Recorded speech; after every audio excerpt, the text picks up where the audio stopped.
Hi everyone, Janet String Theory here, after hours on Friday. I was actually in the store, but when I started to gather my things for the video, I realized that most of the stuff that I wanted to talk about was at home. So here I am after hours, and I'm gonna make it quick because I think the sun's about to go down. But I did want to talk to you a little bit more about the Mystery Knitalong. We've put out lots of emails, we've got social media, talking about our Mystery Knitalong because we're asking if you want to order a kit for the Mystery Knitalong, which takes place in June, you need to order it by Sunday night at midnight. So if you're on the fence, still thinking about it, wondering, why would anybody sign up to knit something that they don't know what they're making? Good question. The most common answer to that question is that because people say, well, it makes me a better knitter. I sign on to do something that I maybe don't know how to do, and I learn new things. And the learning is fun because I have a group supporting me. I have the String Theory team supporting me. And yeah, it's just a good time. You got all that moral support, you've got tech support, and you're bound to learn something new. Even if you're an experienced knitter, usually people come away with something some way of doing something that's different to them or new for them. So it's a good time. It's our most popular event of the year, I think. I'm pretty sure. So anyway, we have had more than, I think, last I checked, it was about 120 people had signed up to get kits made for them. And the most popular color is Monet's Fog, which is kind of surprising to me. Just because, I don't know, I thought more people would go for the brights, I think. And Monet's Fog is a purple, it's gorgeous, it's very sophisticated and a little less bold in contrast, and I guess that's what people are in the mood for. So fabulous. If you want to use your stash, if you want to participate in the Mystery Knitalong, but you want to use yarn that you already have, or you want to pick out your own combination, you are certainly welcome to do that. In May, we'll be selling clues only entry to the Mystery Knitalong. So stay tuned for that. But before the sun goes down, I want to show you a couple of the projects that I have, that we have done in the past for the Mystery Knitalong. We have done it, I think, 15 years, maybe 16 years. And so this is I'm going to show you 4 projects. But let's start with this. This was one of the first projects that we did, maybe the first. And it's called Quench. This is a pattern that's on Ravelry, and it is a drawstring bag, or I guess, yeah. You can go like that, make it a crossbody bag. It has a pocket inside that we made, this cool cable here, the cable strap. So a lot of people learn to cable on this, pick up stitches, just all sorts of fun things. And we kept going in different directions. People had no clue what they were making. It was really fun. I can tell you that people were pretty tired of doing the cabled strap by the end of it. So from then on, we looked at how long it would take you to do some of the clues. That's one of the big questions is, what happens if I get behind? How am I going to keep up? I don't knit as fast as everybody else does. And it's not a matter of keeping up. Honestly, there are going to be people at all different levels. There are going to be people who start later than you do, who knit faster or knit slower or are confused and rip out. Who knows? But that is really, keeping up really isn't an issue. It's not graded homework.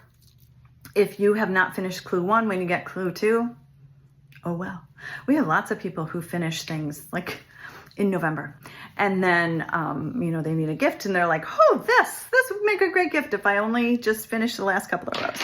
We'd be all set. So that was the first one. This was another early one. We were trying to confuse people with the direction that this was knit in. So this is a mitt, but we cast on here and went this way, and so people were like, oh, we're making a scarf.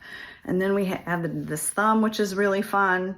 And then there's a seam, probably a 3 needle bind off on the edge, but all sorts of fun stitch patterns and interesting directions. And we had all sorts of tips, tricks for handling the different kinds of stitches and keeping track. The next one I'm going to show you is this one was called the Guernsey Mitt, and still available on Ravelry if you would like to make it. This one is called All You Need, and it's a scarf that we made. And I think we did the letters in order. So that's an L, and then you did the O, and then you did the V, spot on it, and then you did the E, and then you had garter stitch. Nice and easy, relaxing garter stitch for the other side. So really fun scarf. Some people turned this into didn't want a scarf, and they turned it into a cushion, which I thought was really fun. I think they did the L-O and then the V-E down here. So you could put it together however you want. There are always options. So if you're making something and you don't like it, that's another question we get a lot. What happens if I make this and I don't like it? Well, it's entirely possible. You might not like it. Probably will, but you might not. Everybody's got different taste. It's, you know, there's a million reasons that you might not like the finished project.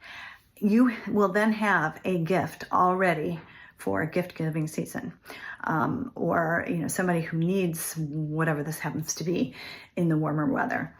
And so you'll just be ahead of the game, but you're not out anything because you've had this great experience with other people, something that's going to bring you joy, and you will have learned things.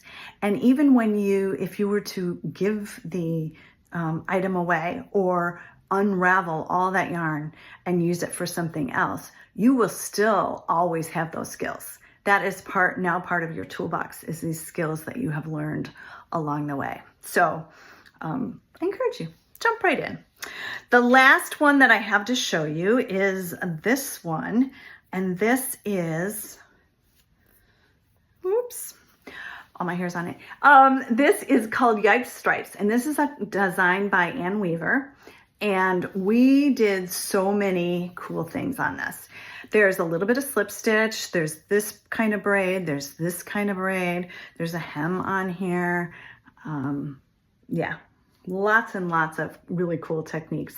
Very fun. Every clue just kind of switched it up and made it a lot of fun to do. So I can't tell you what we're making now. And so I've got to cut this off because I am really good at letting the secret slip. So I try not to talk to anybody about the mystery in person, because I have on occasion several times told people what they were making. But I would like to encourage you to do it. We've got hundreds of people over the years who have really enjoyed it, and I think you will too. So think about it. And if you want us to make your life easier and have us pick out your yarn for you so that it just comes in a package and it's all ready for you to start working on it in June, go ahead to our website and look up the Mystery Knitalong, and you have a choice of 3 different beautiful colors, and I'm sure one of them will bring you lots of joy. Have a great weekend. Bye.